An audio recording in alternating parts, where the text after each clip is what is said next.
Hi, I'm Lauren Hamilton, accountant for therapists. When I'm working with therapists, one of the biggest questions I always get is how many clients do I need in order to make a living or, be successful as a therapist? So I want to talk a little bit more about that today and how you can figure that out. So let's jump into it. So for you, you will want to define what making a living means. That could be a number that you just have in your head, or if according to you and your family, or if you have financial goals or anything like that, you will want to define that first. And that's going to look different for everybody. So some people, just want to make $50,000, or maybe it's even over $100,000. Whatever your lifestyle and needs will allow, or for what you feel like is going to be a safe and comfortable spot for you. To get clarity around this, some things that you could ask yourself are, how much do you need to cover both your personal expenses and your business expenses comfortably? This is, aligning financial goals with your energy and not really working yourself to exhaustion. Because all of us, or those of us that are in business for ourselves are mainly, wanting to have that freedom and flexibility that comes with working for yourself. And so if your financial goals are not being met or financial needs are not being met, then that creates a lot of stress and tension and kind of defeats the whole purpose of what your goal of working for yourself was in the beginning. The second piece is to know your practice expenses. So before we talk about income, we need to know what the costs are to actually run your practice. So, how much are you paying for your office rent or your software expenses, liability insurance, marketing or directory listings, any continuing education or supervision that you are paying for during the year? All of these things add up monthly. And so this is just going to kind of be your baseline for your business cost. So basically, you'll just want to kind of take that amount per month and spread that out over the year. So let's say you have $1,200 in monthly expenses. Over the year, that's going to be $14,400 before you can even pay yourself. So ideally, you'll want to make enough income that will cover those business expenses plus some in order to be able to pay yourself. The third item that you'll want to identify are your personal income goals, like we've been talking about. You'll want to decide what you are going to need to live comfortably, whether, that's personal bills, saving goals, or if you have debt payments that you want to increase, and taxes. Don't forget to set aside money for taxes, and that should be about 25 to 30% of your income to pay for federal and state taxes for the year. So let's say, for example, you need $4,000 after taxes. That means that your practice needs to make around $5,500 or $6,000 a month in order to meet both your business expenses and your personal expense goals.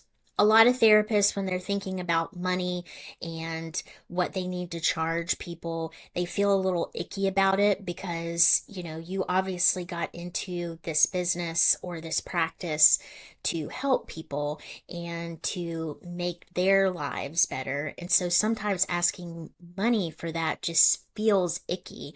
I myself have a hard time with that too. I provide a service and it's something that I feel confident about and good at, and I see other people struggling, and so I want to help them. And then the thought of, well, I'm going to help you, but I need you to pay me to help you. It's just kind of an all around weird thing. However, people want to find the help that you are providing, and they want to pay you for it. That's just kind of how society works, whether it, feels good or not. But, I myself have seen therapists before, and I am glad that I am able to pay them to help me with my problems. Same with the clients that I work with. I, provide them a valuable service, and they want to pay me for that as a way of being able to do that for them. So when you start to feel a little icky about this whole process, just remember it's not about being greedy. It's about having your needs met. And in order to have your needs met, you're going to be able to provide a better service for your patients and your clients that are seeking out your help. So just keep that in mind as you're going through this process, and know that, a lot of people feel this way about their businesses. So you're not alone in that feeling. And, at the end of the day, we're not trying to take advantage of anybody. We're just trying to figure out the amount, again, that's going to meet your needs in order to continue your service and help reach more people and help those people that you do reach. So, getting back to the task at hand, now that you have set your target income based off of what your business expenses and personal expenses are and how much, buffer you want to be able to fit in there, then we'll just need to figure out how many clients a month that equates to based off of your session rate. Just a quick formula, and don't get don't get squeamish about the word formula. It's just your target income amount per month divided by your session rate. So again, let's say your target income for the month is $6,000 and your session rate is 150 per session. You'll just take 6,000 divided by 150, and that gets you 40. So that means that you will need to have 40 sessions in a month to meet that target of $6,000 a month. So then you'll want to look at, is that a manageable session amount? If it is, then that's great. If it's not, then you'll want to adjust your rate based off of the amount of sessions that you can reasonably have in a month. Maybe that's low for you. Maybe you want to be able to do more than 40, which, roughly equates to 10 sessions a week. Maybe you want to have 15 sessions a week. So then you could kind of play with the numbers there on if you wanted to either lower your rate or increase your rate a little bit, just kind of based off of your general time capacity and what you can, reasonably allow for yourself during each week and the month. Again, this is just a process to make sure that you are meeting, one, your financial goals, but also what's going to fulfill you as a business owner and as a therapist. Again, you got into the world of therapy to help people. And so in order to help people, you need to be at your best self. So you don't want to overwork yourself and take, 20 sessions a week. That might be too much for you or too overwhelming. Maybe you are better at keeping at the 10 sessions a week. So again, this is all going to be based off of your individual needs and financial needs. So again, just keeping in mind that you're trying to find your sweet spot and what works for you in your practice. And if 10 sessions a week is kind of your max, then keeping that in mind, you might want to look at other income streams, whether that's group sessions or consultations or workshops or anything like that. That doesn't necessarily have to be one-on-one therapy.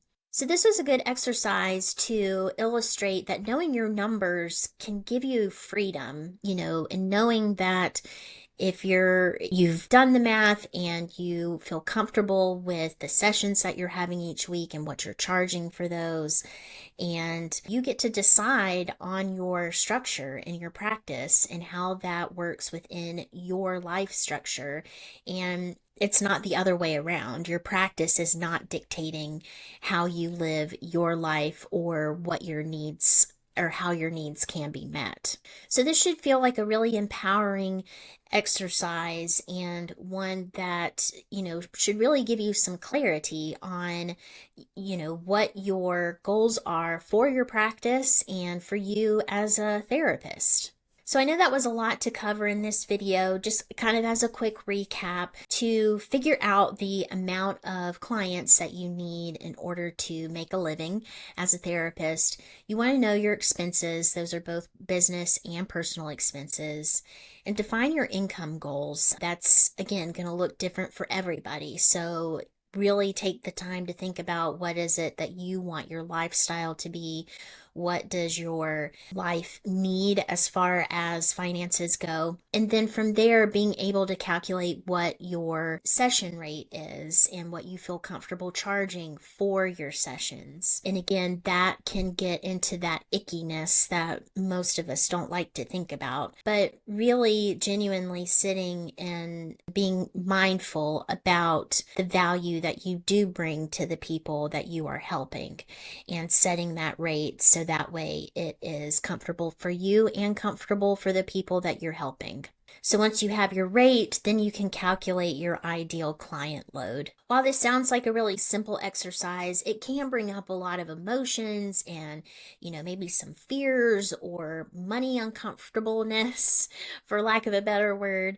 The main thing is to take your time, be gentle with yourself as you're doing this. Again, I myself struggle with this at times, so I understand where you're coming from and where those emotions and kind of money uncomfortableness can come in. But this is all part of running a business, and part of your practice is making it healthy and something that can sustain you, not just within your life, but just, for your personal success. If you need help with this, I would love to meet you where you are and help walk you through this process. I help therapists just like you with this all of the time, and I would love to meet you where you are if you are struggling or need some help with this. Sometimes it just takes talking to someone just to get those feelings out and discover other things that maybe you haven't been thinking about, or, just need somebody else to bounce some ideas off of.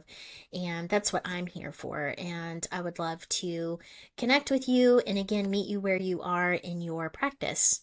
I hope you found this video helpful, and if you did, please like and share, and I hope to make more content like this to help you in your practice. Until next time, be well.